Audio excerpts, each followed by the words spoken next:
Bienvenue au cours 1 sur VTSP V5.5, présentation du produit vSphere.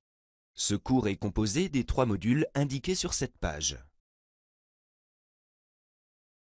À la fin de ce cours, vous pourrez effectuer une présentation de vSphere 5.5 et de ses nouvelles fonctionnalités, décrire les topologies physiques et virtuelles d'un datacenter vSphere 5.5 et expliciter la relation entre les composants physiques et l'infrastructure virtuelle vSphere, décrire les caractéristiques et les capacités de vSphere et expliquer ses principaux avantages pour un client, décrire l'architecture de l'hyperviseur vSphere et expliquer ses caractéristiques, ses capacités et ses avantages clés, mapper des composants vSphere avec la solution et identifier les atouts de l'offre. Si vous vous sentez capable de répondre au test du cours sans suivre le module, cliquez sur le bouton « Prove it », prouvez-le dans le système de formation pour vous rendre directement au questionnaire. Cliquez sur « Suivant » pour commencer le premier module. Ceci est le module 1, présentation de vSphere. Voici les sujets qui seront abordés au cours de ce module. À la fin de ce module, vous pourrez présenter vSphere dans le cadre de la vision et de la solution d'infrastructure de cloud computing de VMware, décrire les topologies physiques et virtuelles d'un datacenter vSphere 5.5, effectuer une présentation de vCenter Operations Manager, décrire l'architecture de vApp de vCenter Operations Manager. Avant de parler de l'architecture VMware, familiarisons-nous avec la vision de VMware. Notre vision est d'être efficace, d'automatiser la qualité de service et d'avoir des choix indépendants. Notre objectif est de réduire les dépenses d'investissement et d'exploitation de plus de 50% pour toutes les applications, d'automatiser la qualité de service et de rester indépendant du matériel, des systèmes d'exploitation, des piles d'applications et des fournisseurs de services. Cliquez sur État final pour en savoir plus sur notre objectif. Examinons à présent les composants et les services de l'architecture vSphere 5.5 ainsi que la façon dont ils s'intègrent dans un environnement de datacenter existant. En tant que système d'exploitation de cloud computing, vSphere 5.5 virtualise tous les composants de l'infrastructure informatique, serveurs, stockage et réseau. Il regroupe ces ressources hétérogènes et transforme une infrastructure rigide et peu évolutive en un ensemble unifié et gérable d'éléments au sein de l'environnement virtualisé. Sur le plan logique, vSphere 5.5 se compose de 3 couches: virtualisation, gestion et interface. La couche virtualisation de vSphere 5.5 comprend 2 types de services. Les services d'infrastructure, tels que les services de calcul, de stockage et réseau, ont pour fonction d'abstraire, de regrouper et d'allouer du matériel ou des ressources d'infrastructure. On peut citer comme exemple VMFS ou bien le commutateur distribué.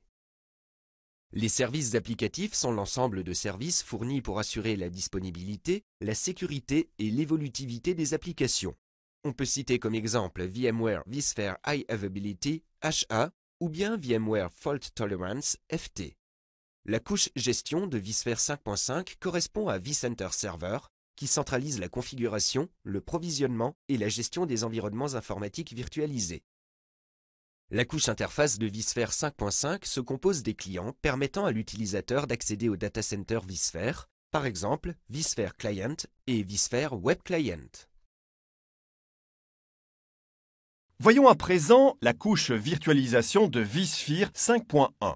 vSphere 5.1 virtualise et regroupe des ressources, notamment des serveurs, du stockage et des réseaux, et présente un ensemble d'éléments uniformes dans l'environnement virtuel. Avec vSphere 5.1, vous pouvez gérer des ressources informatiques comme un utilitaire partagé et provisionner des ressources dynamiquement pour différentes entités et différents projets. Le datacenter virtuel de vSphere 5.1 se compose des éléments suivants: ressources de cloud computing et de mémoire appelées hot clusters et pools de ressources. Ressources de stockage appelées banques de données et clusters de banques de données. Ressources de mise en réseau appelées commutateurs virtuels standards et commutateurs virtuels distribués.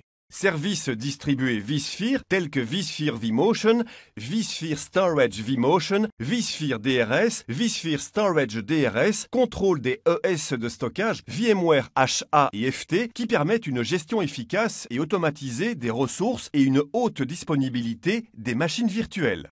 Machines virtuelles. Ces fonctions sont abordées dans le module 2. Un data center vSphere 5.1 classique repose sur des composants physiques de base, notamment des serveurs de traitement x86, des réseaux et baies de stockage, des réseaux IP, un serveur de gestion et des postes de travail clients. Il inclut les composants suivants. Serveurs de traitement. Ce sont des serveurs x86 standards qui exécutent directement ESXi 5.1 sur le matériel. Le logiciel ESXi 5.1 fournit les ressources nécessaires aux machines virtuelles et se charge de leur exécution. Réseau et baies de stockage. Les baies Fiber Channel Storage Area Network, FCSAN, les baies SAN ISCSI, Internet Small Computer System Interface, et les baies Network Attached Storage, NAS, sont des technologies de stockage largement utilisées, prises en charge par vSphere 5.1 pour répondre à différents besoins de stockage de data center. Réseau IP. Chaque serveur de traitement peut être équipé de plusieurs cartes réseau physiques pour garantir une bande passante élevée et assurer une mise en réseau fiable de l'intégralité du data center vSphere. vCenter Server offre un point de contrôle unique du data center. Il fournit des services de data center essentiels tels que le contrôle d'accès, la surveillance des performances et la configuration. Il regroupe les ressources des différents serveurs de traitement à partager entre les machines virtuelles dans l'ensemble du data center.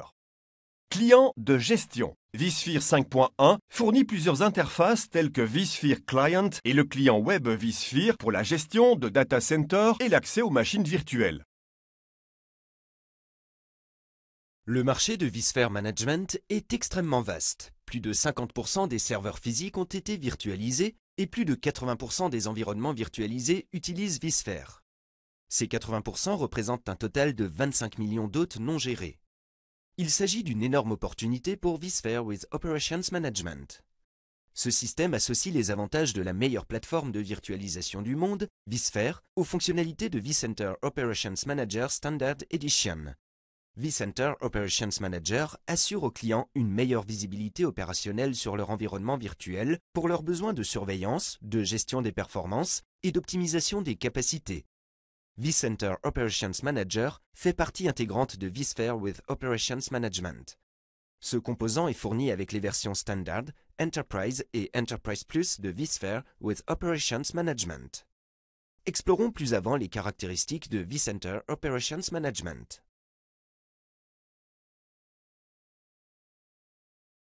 Dans les environnements complexes actuels, le personnel de gestion des opérations a besoin d'outils de gestion facilitant l'adoption du cloud privé, du libre service et de l'informatique sous forme de services. Sommés de renforcer la disponibilité et les performances, les départements informatiques doivent dans le même temps réduire les coûts et la complexité. L'approche réactive classique consistant à surveiller, isoler et corriger en fonction des problèmes constatés ne répond plus aux besoins d'aujourd'hui. Les solutions modernes de gestion des opérations exigent une approche proactive pour réduire le nombre de fausses alertes et d'incidents, ainsi que pour améliorer la visibilité et le contrôle sur l'environnement. Voyons comment cela s'applique à la résolution d'un problème de performance. Une dégradation des performances peut résulter d'une anomalie liée à une banque de données ou à une ES réseau, à moins qu'elle ne provienne d'un cluster VMware vSphere. Cela peut impliquer l'analyse de plusieurs dizaines ou centaines de mesures. Avec son moteur d'analyse breveté, vCenter Operations Manager permet à l'administrateur des opérations de synthétiser aisément toutes ces mesures dans un seul et même tableau de bord. Cette accélération des informations permet aux administrateurs de mettre en place des alertes intelligentes, réduisant le nombre de fausses alertes. L'approche de VMware aide les administrateurs à passer d'une gestion réactive à une gestion proactive des problèmes. Les administrateurs peuvent ainsi anticiper de nombreux problèmes potentiels grâce à la planification, à l'optimisation et à l'automatisation. Avec cette boîte à outils moderne, les administrateurs peuvent répondre aux exigences du directeur informatique sur le plan de l'amélioration de la disponibilité et des performances, comme sur celui de la réduction des coûts et de la complexité. Dans les environnements virtuels et de cloud, la relation entre performance, capacité, coût et configuration devient étroitement liée. Les configurations sont fluides et les capacités sont partagées et issues de sources variées, fournisseurs, niveau d'infrastructure, etc. Et toutes ces composantes mobiles peuvent avoir un impact sur les performances. Cela signifie que les clients doivent s'assurer une visibilité sur l'ensemble du système et d'outils analytiques pour découvrir ce qui est important dans le torrent de données produits. Tous les clients bénéficient d'une approche plus intégrée et automatisée de la gestion des opérations. Avec vSphere with Operations Manager, l'utilisateur dispose d'une solution intégrée permettant une gestion proactive des opérations et du support au jour le jour via des tableaux de bord de gestion et des alertes intelligentes. Un processus continu de surveillance et d'analyse de la collecte de données permet d'identifier les problèmes de performance et d'automatiser l'analyse des causes profondes tout en fournissant les informations requises pour optimiser les capacités et l'efficacité. vCenter Operations Manager est radicalement différent des solutions proposées par les autres fournisseurs. vCenter Operations Manager se distingue en effet des solutions concurrentes par ses fonctionnalités brevetées d'analyse des performances, en particulier auto-apprentissage du comportement normal, normes et tendances en matière d'intégrité des services et alertes intelligentes en cas de dégradation imminente des performances. vCenter Operations Manager offre une planification et une analyse automatisée des capacités conçues pour vSphere et adaptées au cloud.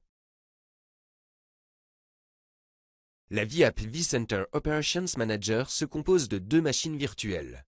Ces 2 machines virtuelles sont connectées automatiquement via OpenVPN qui fournit un canal de données hautement sécurisé. La machine virtuelle Analytics se charge de collecter les données auprès de vCenter Server, de vCenter Configuration Manager et de sources de données tierces, notamment les mesures, la topologie et les événements de type modification. Ces données brutes sont stockées dans sa base de données évolutive FSDB, File System Database. Les moteurs d'analyse de la capacité et des performances traitent ces données brutes de façon périodique et enregistrent les résultats dans leurs bases de données Postgres ou FSDB respectives. Les utilisateurs peuvent accéder aux résultats d'analyse sous la forme de badges et de scores via les applications web de la machine virtuelle UI. Avant de déployer la VApp vCenter Operations Manager, vous devez connaître les exigences spécifiques de ces 2 machines virtuelles. La taille, le contexte et la complexité de l'environnement doivent être pris en compte. Ces besoins varient selon le volume total de ressources à surveiller et de mesures à collecter, qui déterminent les capacités requises en termes de processeurs virtuels, de mémoire et de stockage sur disque. La machine virtuelle Analytics requiert également un certain volume d'IOPS. Dans les environnements importants, une collecte intégrale des mesures issues d'un ou plusieurs vCenter serveurs peut engendrer des problèmes de performance au sein de vCenter Operations Manager. vCenter Operations Manager 5.7 propose par conséquent une nouvelle fonction de profil de mesure, Metrics Profile, qui permet de sélectionner un sous-ensemble des mesures à collecter auprès de vCenter Server. Par défaut, cette fonction est réglée sur le mode Profil intégral, Full Profile, qui collecte la totalité des mesures issues de tous les vCenter serveurs enregistrés.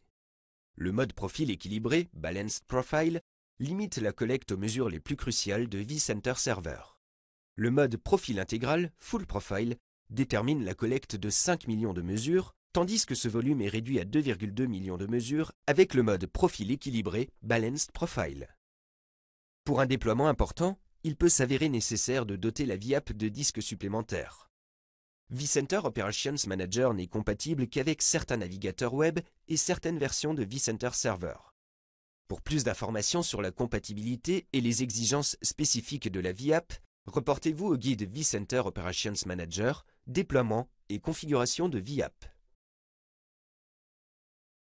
La VApp vCenter Operations Manager collecte des données issues de nombreuses sources telles que VMware vCenter Server, VMware vCenter Configuration Manager ou VMware vCloud Director. La machine virtuelle Analytics de vCenter Operations Manager traite les données collectées et présente les résultats via la machine virtuelle UI. Les interfaces utilisateurs possibles sont l'UI vSphere de vCenter Operations Manager et l'UI personnalisé de vCenter Operations Manager, qui n'est disponible que dans les éditions Advanced et Enterprise. vCenter Operations Manager contient également une interface d'administration pour réaliser des tâches administratives. Comme indiqué précédemment, la surveillance des ressources et la collecte des mesures mobilisent une certaine capacité de calcul. Il convient d'en tenir compte lors du déploiement de la VApp.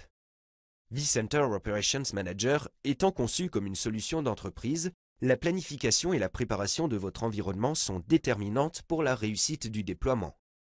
La taille, le contexte et la complexité de l'environnement doivent être pris en considération.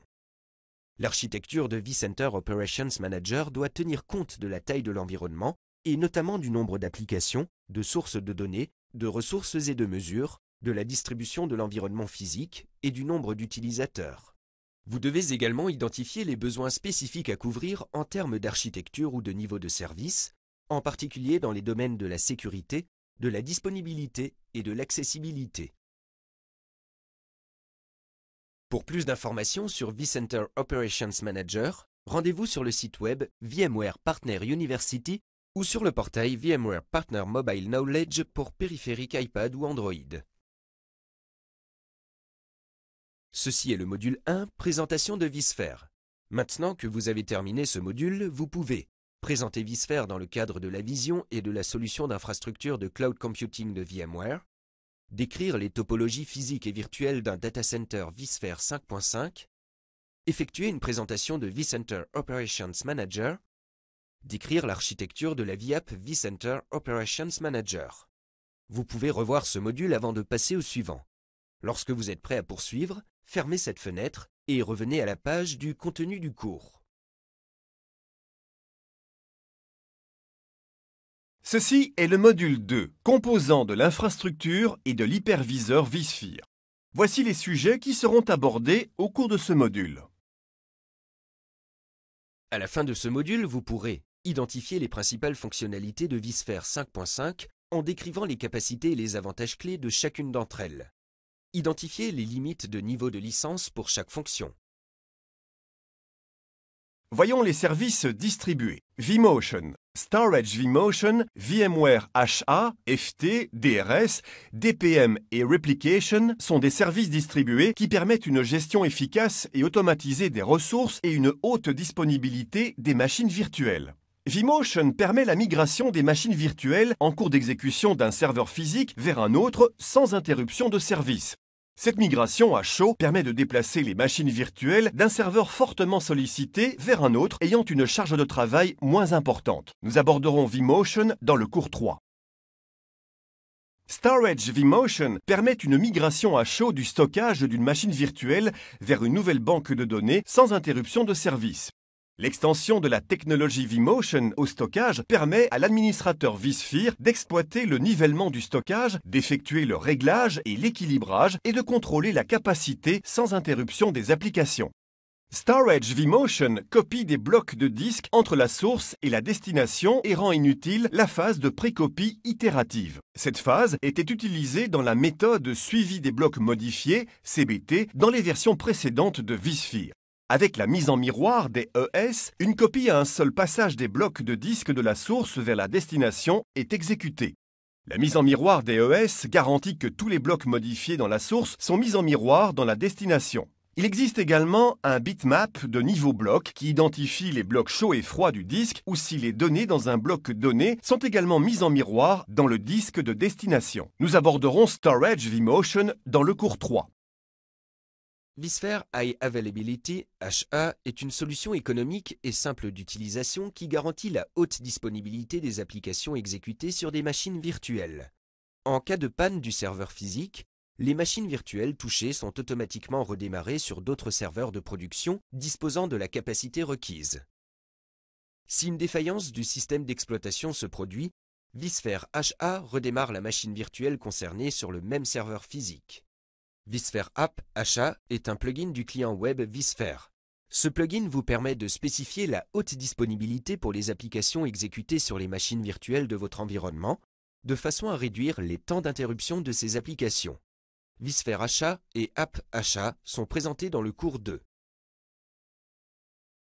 Fault Tolerance, FT, est une technologie de pointe qui assure la disponibilité permanente des applications en cas de panne des serveurs en créant une instance fantôme active d'une machine virtuelle représentant le pendant virtuel de l'instance principale. La machine virtuelle secondaire peut relayer l'exécution sur n'importe quel point sans interruption de service. En permettant le basculement instantané entre les deux instances en cas de panne, FT élimine le risque d'une perte de données ou d'une interruption de service aussi minime soit-elle. Nous aborderons Fault Tolerance dans le cours 2. Distributed Resource Scheduler, DRS, vous aide à gérer un cluster d'hôtes physiques sous forme de ressources de calcul uniques en équilibrant la charge de travail de processeurs et de mémoire sur les hôtes physiques. DRS utilise vMotion pour migrer des machines virtuelles vers d'autres hôtes si nécessaire. Lorsque vous ajoutez un nouveau serveur physique à un cluster, DRS permet aux machines virtuelles d'exploiter immédiatement les nouvelles ressources, car il distribue les machines virtuelles qui s'exécutent. Nous aborderons DRS dans le cours 2.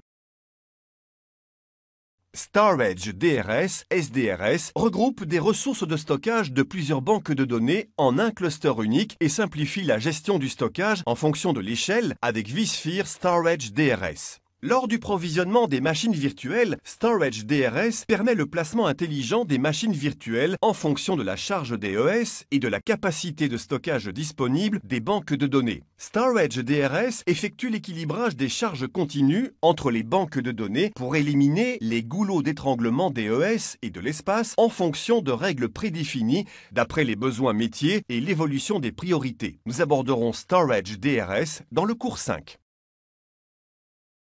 Distributed Power Management, DPM, optimise la consommation d'énergie du data center en continu. Lorsque les machines virtuelles d'un cluster DRS ont besoin de moins de ressources, la nuit ou le week-end par exemple, DPM consolide les charges de travail sur un nombre réduit de serveurs et met les autres hors tension pour réduire la consommation d'énergie. Si les machines virtuelles nécessitent plus de ressources, DPM remet en ligne les serveurs hôtes arrêtés pour assurer la conformité avec les niveaux de service requis. Nous aborderons DPM dans le cours 2.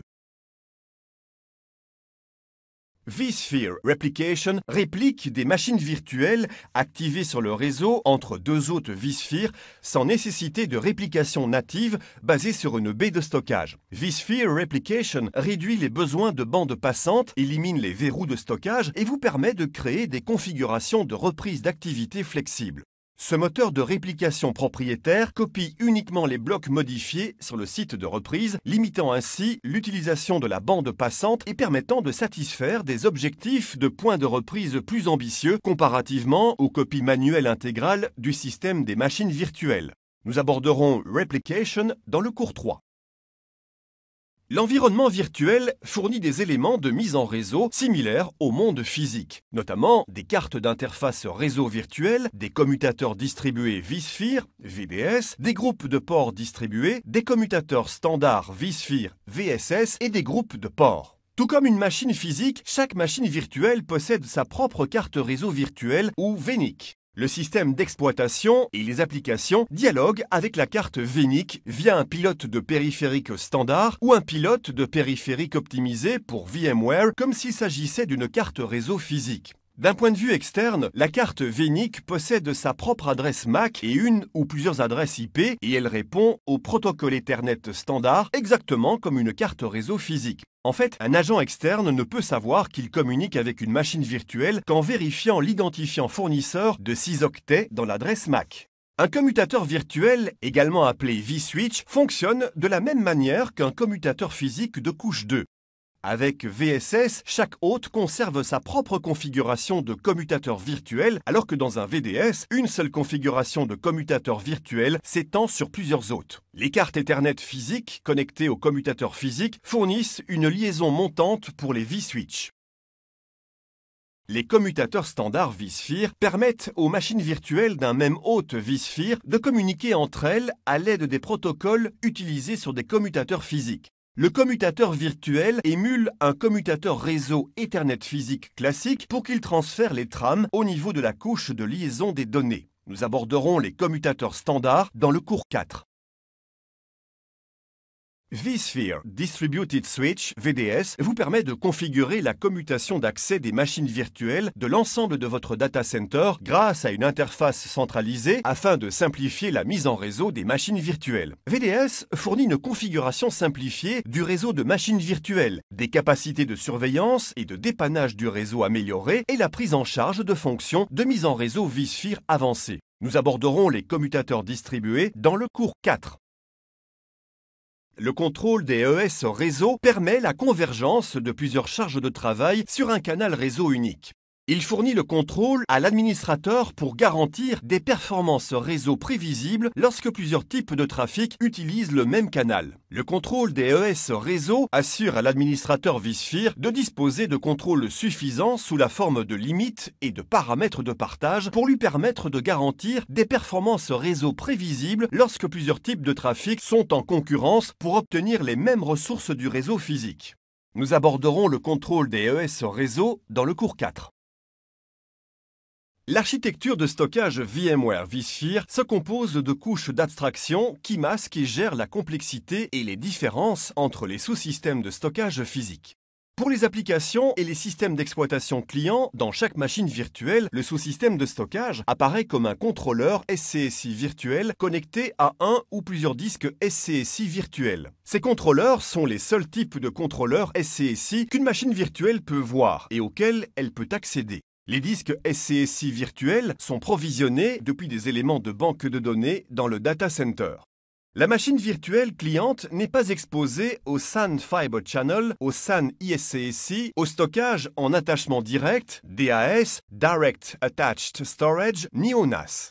Chaque banque de données est un volume VMFS physique sur un périphérique de stockage. Les banques de données NAS sont un volume NFS avec des caractéristiques VMFS. Les banques de données peuvent s'étendre sur plusieurs sous-systèmes de stockage physiques. En outre, VMFS prend en charge le mappage de périphériques bruts RDM, Raw Device Mapping. RDM procure à la machine virtuelle un mécanisme lui permettant d'accéder directement à un LUN sur le sous-système de stockage physique Fiber Channel ou ISCSI uniquement. Nous aborderons l'architecture de stockage vSphere dans le cours 5. Virtual Machine File System, VMFS, est un système de fichiers en cluster hautement performant qui permet d'optimiser la virtualisation du stockage pour les machines virtuelles. VMFS est l'interface de gestion des systèmes de stockage par défaut pour le stockage de disques basés sur des blocs, local et SAN attached. VMFS permet à plusieurs instances de serveurs VMware vSphere d'accéder à un système de stockage de machines virtuelles partagées simultanément. Nous aborderons VMFS dans le cours 5. Lors de la création d'une machine virtuelle, les fichiers de disques virtuels se voient provisionner ou allouer une certaine quantité d'espace de stockage de la banque de données.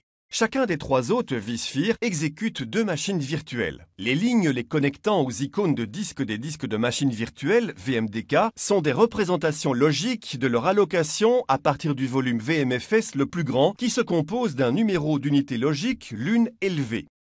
Une machine virtuelle détecte le VMDK en tant que cible SCSI locale. Les disques virtuels sont simplement des fichiers sur le volume VMFS indiqués sur l'illustration par l'ovale en pointillé. Nous aborderons les disques virtuels dans les cours 3 et 5.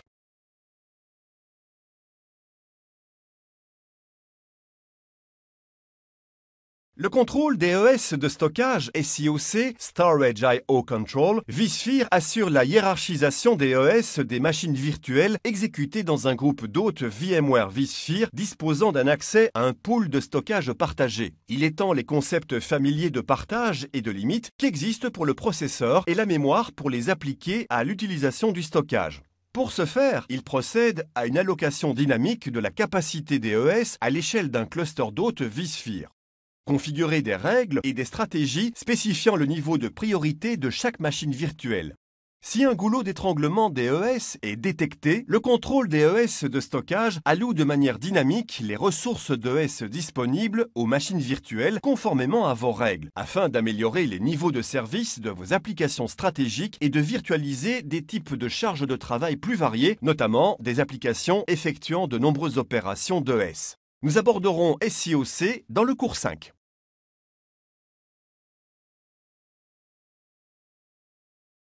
vMkernel est un système d'exploitation POSIX développé par VMware qui propose des fonctionnalités similaires à celles que présentent d'autres systèmes d'exploitation comme la création et le contrôle de processus, les signaux, le système de fichiers et les threads de processus. Il est conçu spécifiquement pour prendre en charge plusieurs machines virtuelles et il fournit des fonctionnalités essentielles telles que la planification des ressources, les piles d'ES et les pilotes de périphériques. Le composant clé de chaque hôte ESXi est un processus appelé moniteur de machine virtuelle, ou VMM. Un VMM est exécuté dans le noyau vmkernel pour chaque machine virtuelle activée. Lorsqu'une machine virtuelle démarre, le contrôle est transféré au VMM qui exécute alors les instructions pour la machine virtuelle. Le noyau vmkernel configure l'état système pour pouvoir exécuter directement le VMM sur le matériel. Les périphériques d'une machine virtuelle sont un ensemble de matériel virtuel qui inclut les périphériques indiqués. L'hôte ESXi fournit une plateforme x86 sur laquelle sont installés les périphériques de votre choix. La machine virtuelle de base fournit tous les éléments nécessaires pour assurer la conformité système avec les normes x86 de la carte mère jusqu'aux autres composants. Les machines virtuelles VMware contiennent un ensemble standard de matériel, quelle que soit la plateforme que vous utilisez. Les pilotes de périphériques virtuels garantissent la portabilité sans avoir à reconfigurer le système d'exploitation de chaque machine virtuelle. VMware Tools est une suite d'utilitaires destinés à optimiser les performances du système d'exploitation client de la machine virtuelle et à améliorer la gestion de celle-ci. Il est essentiel d'installer VMware Tools dans le système d'exploitation client. Bien que ce dernier puisse s'exécuter sans VMware Tools, vous perdez des fonctionnalités et des avantages clés. ESXi utilise 5 mécanismes de gestion de la mémoire: partage de pages, gonflage, compression de mémoire, permutation vers le cache de l'hôte et permutation régulière afin de réduire dynamiquement la quantité de mémoire physique requise pour chaque machine virtuelle. Nous aborderons tous ces mécanismes dans le cours 3. Dans ce tableau, vous pouvez voir les types de licences requises par chaque fonction abordée. Prenez un moment pour prendre connaissance du tableau.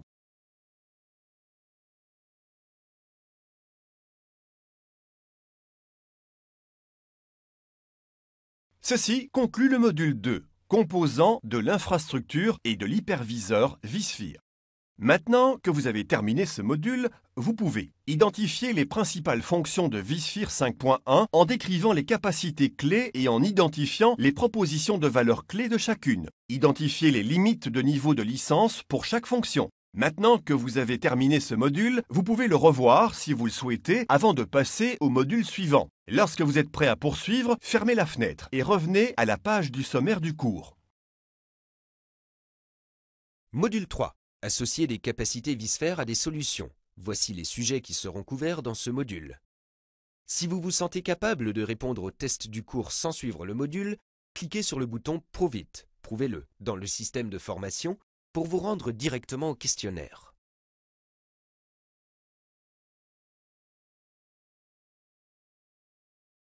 À la fin de ce module, vous pourrez sélectionner des composants vSphere pour répondre aux exigences de solution en identifiant les capacités et les avantages de chaque composant de solution afin de présenter sa proposition de valeur. Le module présente plusieurs scénarios de clients qui définissent des exigences et des contraintes spécifiques. Il vous sera demandé de sélectionner des composants vSphere pour répondre aux exigences de solution en identifiant les capacités et les avantages de chaque composant de solution afin de présenter sa proposition de valeur. La bibliothèque de Clark County a décidé de remanier son infrastructure de serveurs afin d'améliorer la capacité de prise en charge et, avec un peu de chance, de réduire les coûts continus. La bibliothèque présente une charge de travail de serveur très variable, qui atteint son maximum entre 15 heures et 20 heures en semaine et entre 9 heures et 18 heures le samedi. En dehors de ces périodes, les charges de serveurs sur toutes les mesures sont en général inférieures à 25% de la moyenne lors des pics. Alors que la charge en dehors des heures de travail est relativement plus faible, plusieurs systèmes critiques devant atteindre 99,99% du temps de service disponible sont exécutés.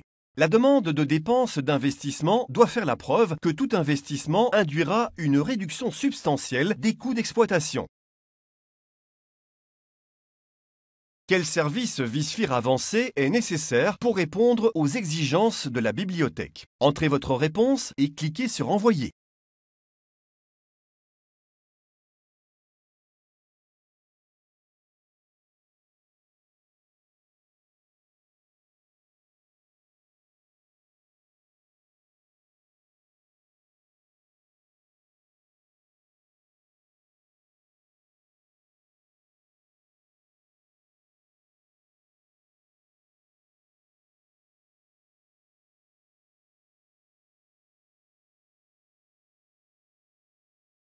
Pourquoi DPM est-il le service vSphere correct pour répondre aux exigences de la bibliothèque? Sélectionnez l'énoncé correct et cliquez sur Envoyer.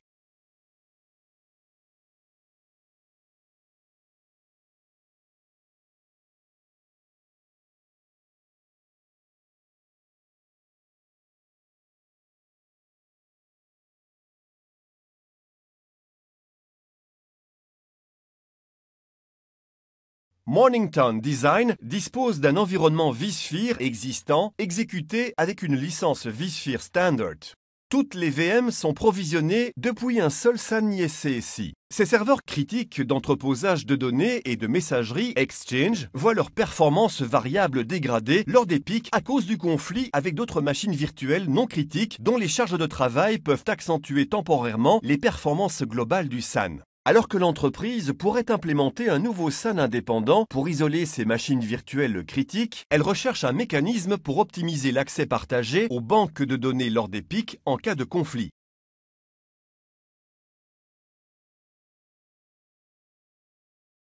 De quel service vSphere avancé Mornington Design a-t-il besoin pour répondre à ces exigences? Tapez votre réponse et cliquez sur Envoyer.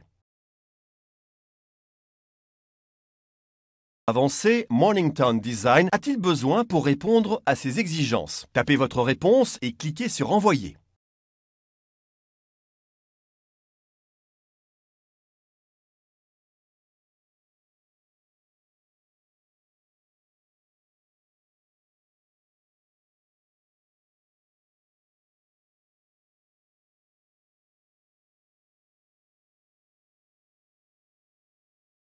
Pourquoi le contrôle des ES de stockage SIOC est-il le bon service vSphere pour Mornington Design? Sélectionnez l'énoncé correct et cliquez sur Envoyer.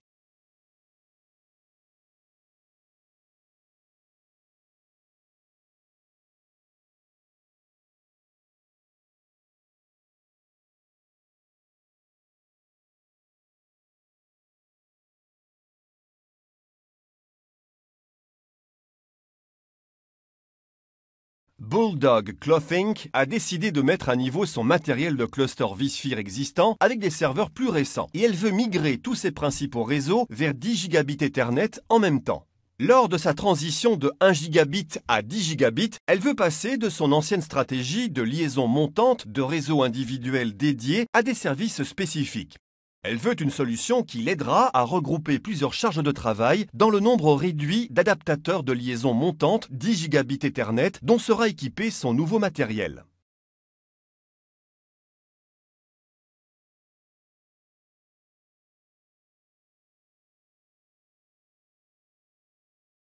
De quelle fonction avancée de vSphere Bulldog Clothing a-t-elle besoin pour répondre à ces exigences? Sélectionnez la bonne réponse et cliquez sur Envoyer.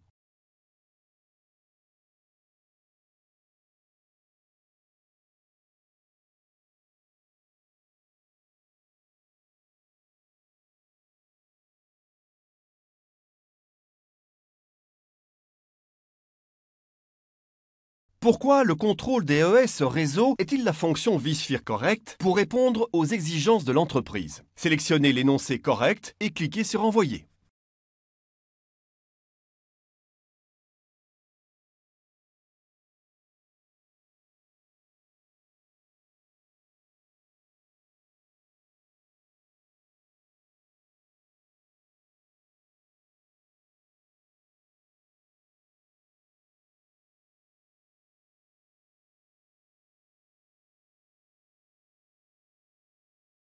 Allen & Associates est un cabinet comptable avec plusieurs petits bureaux annexes comptant entre 20 et 30 employés chacun et un bureau centralisé où se trouve le support informatique et l'infrastructure principale. Le cabinet utilise déjà de petits clusters vSphere avec 3 hôtes dans chaque bureau pour fournir tous les services et le personnel travaille sur des postes de travail virtuels.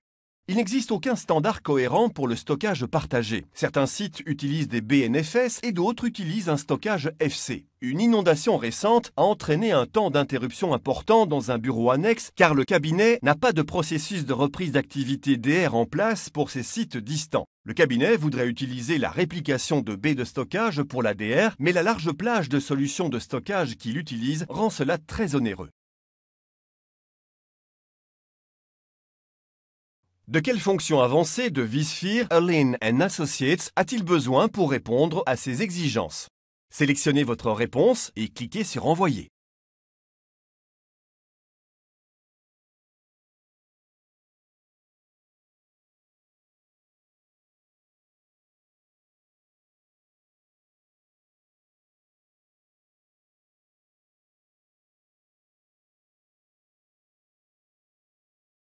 Pourquoi vSphere Replication est-il la fonction vSphere correcte pour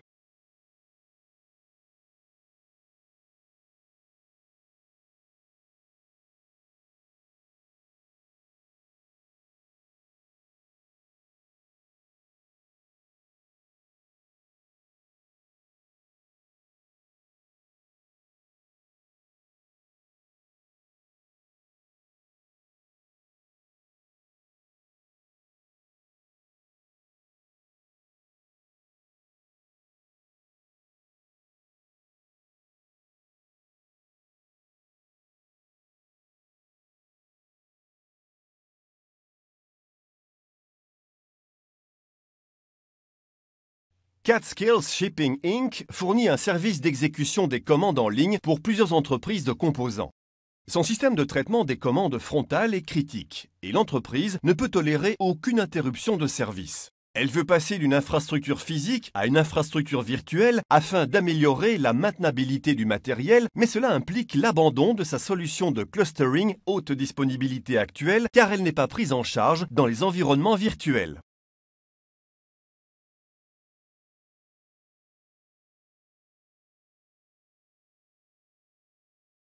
De quelle fonction avancée de vSphere CatScales Shipping a-t-elle besoin pour répondre à ces exigences? Sélectionnez votre réponse et cliquez sur Envoyer.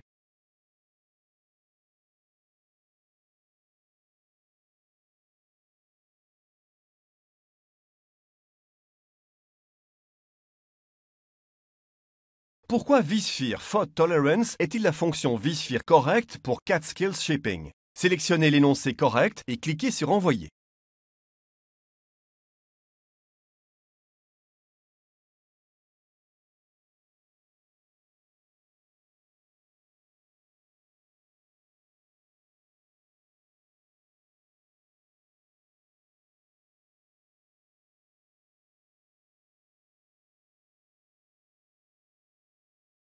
Ceci conclut le cours Présentation de vSphere. Maintenant que vous avez terminé ce cours, vous pouvez présenter vSphere dans le cadre de la vision et de la solution d'infrastructure de cloud computing de VMware. Décrire les topologies physiques et virtuelles d'un data center vSphere 5.1 et expliquer la relation entre les composants physiques et l'infrastructure virtuelle vSphere. Décrire les caractéristiques et les capacités de vSphere et expliquer ses principaux avantages pour un client. Décrire l'architecture de l'hyperviseur vSphere et expliquer ses caractéristiques, ses capacités et ses avantages clés. Mapper des composants vSphere avec la solution et identifier des propositions de valeur.